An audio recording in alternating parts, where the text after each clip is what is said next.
Tem uma história circulando agora que muda tudo o que a gente pensava sobre a Guerra Fria e os testes atômicos do passado. A gente sempre aprendeu que aquelas explosões nucleares eram para mostrar poder ou testar a força das bombas, né? Mas parece que o objetivo real era bem diferente e muito mais assustador. Porque novas informações indicam que o exército americano estava usando essas armas para derrubar naves que não são daqui. Quem trouxe essa informação foi o cineasta Dan Farah, que resolveu abrir o jogo numa conversa recente no podcast do Joe Rogan.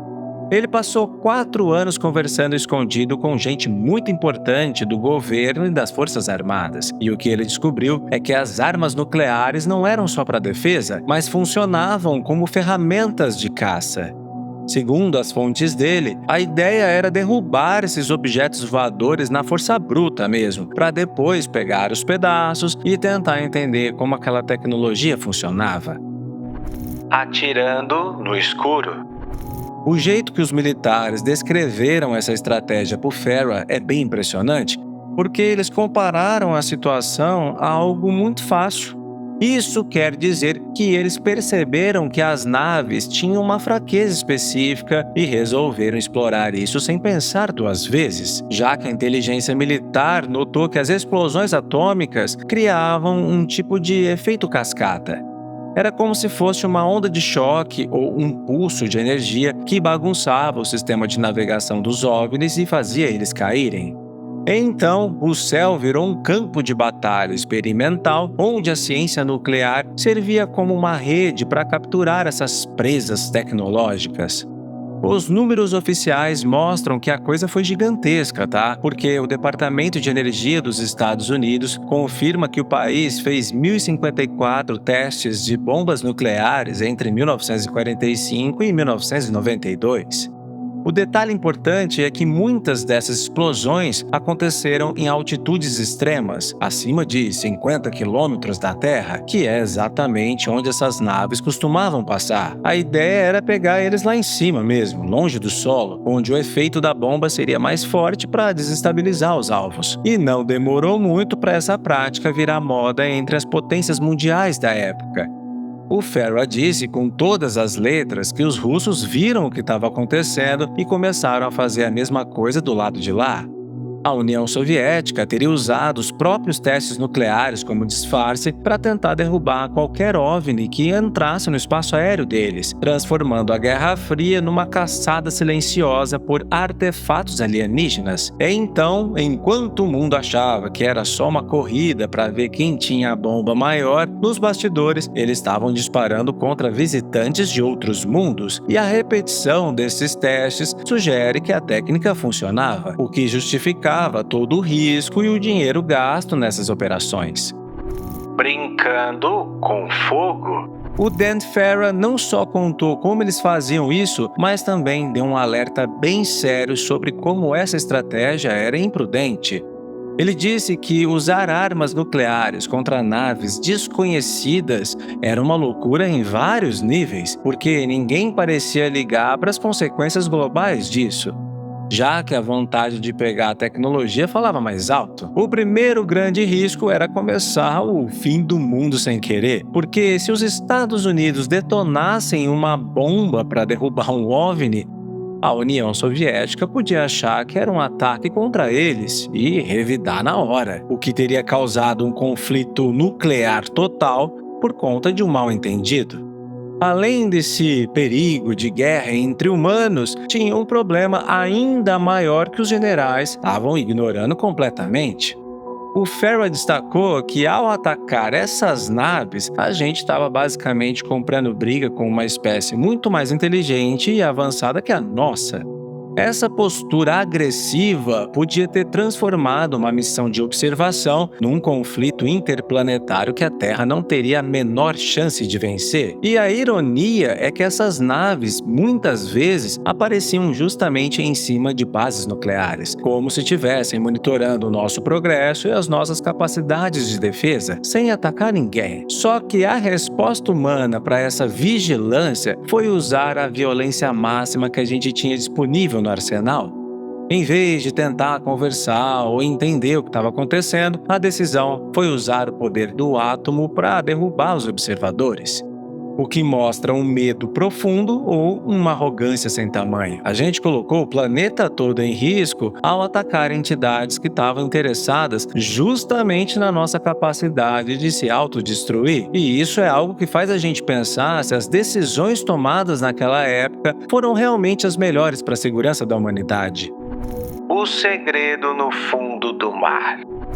Não era só no céu que essa caçada aí acontecia não, viu? Porque o Farah revelou que a interceptação nuclear também rolava debaixo da água. Durante a Guerra Fria, os Estados Unidos e outros países detonaram centenas de armas nucleares nos oceanos, e agora esses eventos ganham um sentido totalmente novo. Parece que esses testes subaquáticos estavam ligados diretamente ao aumento nos avistamentos de OVNIs entrando e saindo dos mares, o que sugere que essas inteligências usavam o oceano como base ou esconderijo. E os militares sabiam muito bem disso, tá? E tentavam atingir eles lá embaixo também. Para você ter uma ideia, relatórios oficiais mostram que pelo menos 5 grandes testes atômicos rolaram no Oceano Pacífico entre 1946 e 1962. Essa história ganha ainda mais força com o que o congressista Tim Burchett falou, dizendo que o pessoal da Marinha sabe da existência de umas 5 ou 6 bases subaquáticas de OVNIs logo na costa americana. E isso aponta para uma presença fixa e monitorada nas nossas fronteiras marítimas. E embora ele não tenha mostrado fotos ou provas físicas, isso bate com o que muita gente de dentro do governo tem falado nos últimos tempos sobre o segredo dessas operações. A reação do Joe Rogan quando ouviu isso resume bem o absurdo da situação, porque ele comparou o uso de bombas nucleares no mar com a prática de pescar com dinamite. É uma ação destrutiva, que não escolhe alvo e causa um estrago gigante. Tudo para tentar pegar uma nave que estava lá quieta. O Rogan ficou chocado com a ideia de que as explosões atômicas foram usadas como redes de pesca para capturar tecnologia de fora. E isso mostra o nível de desespero ou determinação, que os militares tinham para colocar as mãos nesses objetos. Não importava onde eles estivessem. A corrida pela tecnologia. No fim das contas, o motivo para correr todos esses riscos absurdos seria uma disputa secreta para ver quem domina a tecnologia global primeiro. O Farah explicou que o mundo está preso numa nova versão da Guerra Fria, só que agora o foco é a reengenharia dos materiais que eles conseguiram recuperar nessas quedas. Gente grande, como o ex-diretor de inteligência James Clapper, teria admitido que essa corrida é muito mais importante do que a corrida nuclear original. Porque quem conseguir entender e replicar essa tecnologia vai ter uma vantagem que ninguém mais consegue alcançar. O senador Marco Rubio é um dos que mais está preocupado com isso. E, segundo o Farah, ele tem medo real de que a China esteja na frente dos Estados Unidos nessa disputa.